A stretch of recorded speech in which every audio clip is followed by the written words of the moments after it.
In this question, we are given in form of orthographic first angle projection, then we have to get the isometric.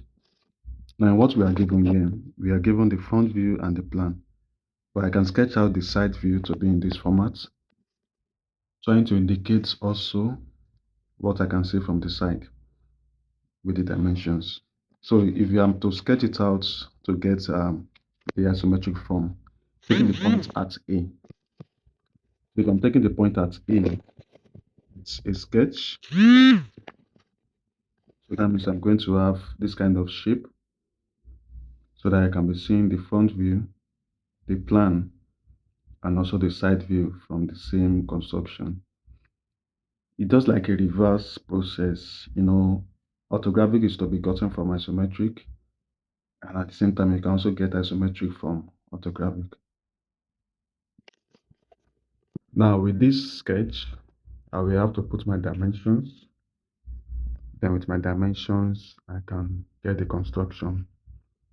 So I will now have to draw this in isometric form. It's just a simple procedure.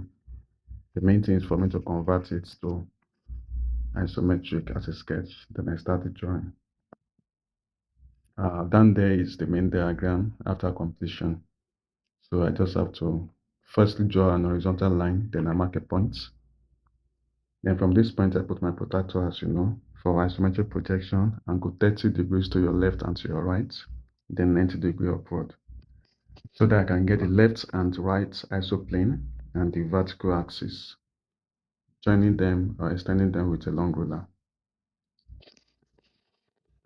Now, after getting this, I can now start my construction. So putting dimensions for each of these drawing, there is 150, we have 110, we have 25 and others. Now okay, now that's 150, this 110. Distance between those two is 50.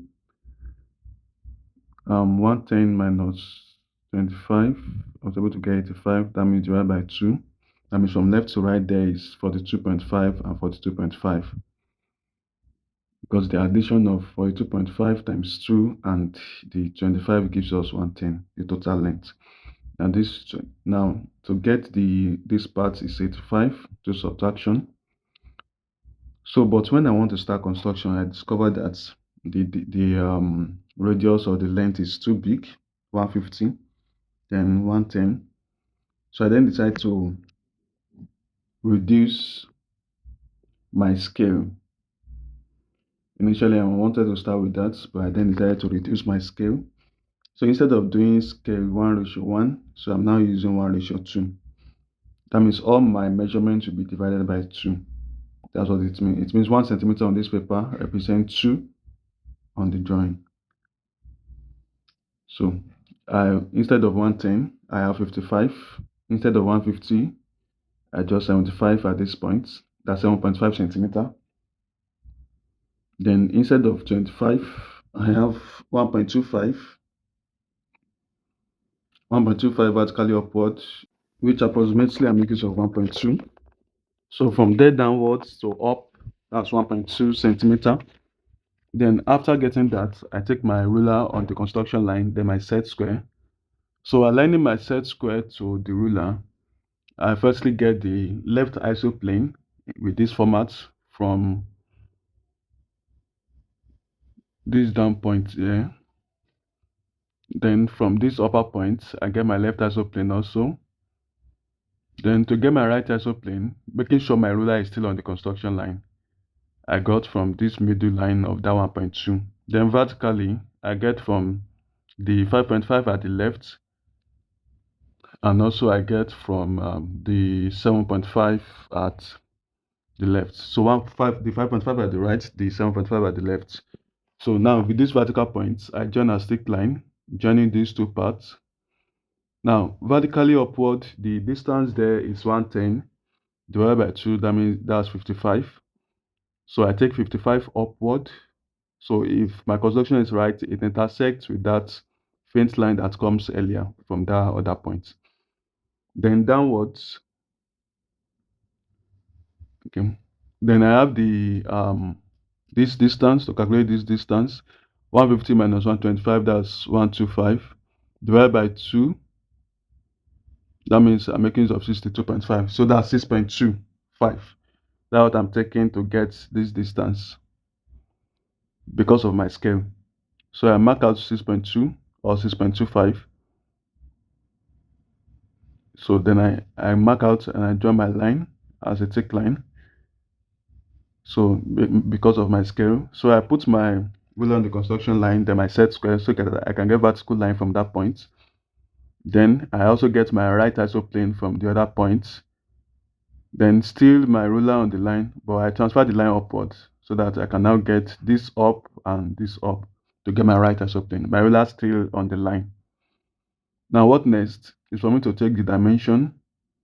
Total dimension there, I have 110 minus 25, that's 85, divided by 2, that's 42.5.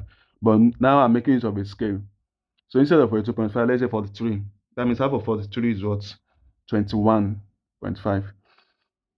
So with this 21 is what I'm going to use to get that middle part that slants downward. With this 21, how do I get it? Since we said we determined that it's 42, so I'm going to use 21.5. Now I get left isoplane from here. Then where it's intersecting with these two lines, as you can see there, I get vertical. Then I also get left isoplane also, so that I can get that structure. Now I take my, again I said 42, which is 43, so divided by 2, that will be 21.5 rather. So I take my 21.5 so that I can get that middle space that I have from that construction. So with 2.15 in centimeter, 2.15 also. So what do I have to do next? I just take my ruler and my set square. Don't forget it's 60 degrees set square. So vertically downward from the 2 points of that 2.15. Then my right isoplane between the two, and my left isoplane between the two. Now I now take the distance. Distance between of that long part is 100. That means half is 50. So that's 5 centimeter. So I take 5 centimeter from this point, and from the other point also 5 centimeter. So what I have to do next, I just take my ruler to join all the necessary points. Now here I use my isoplane also to join that 2 points of 5 together. So joining this, so I just take my ruler and I draw everything to have the shape.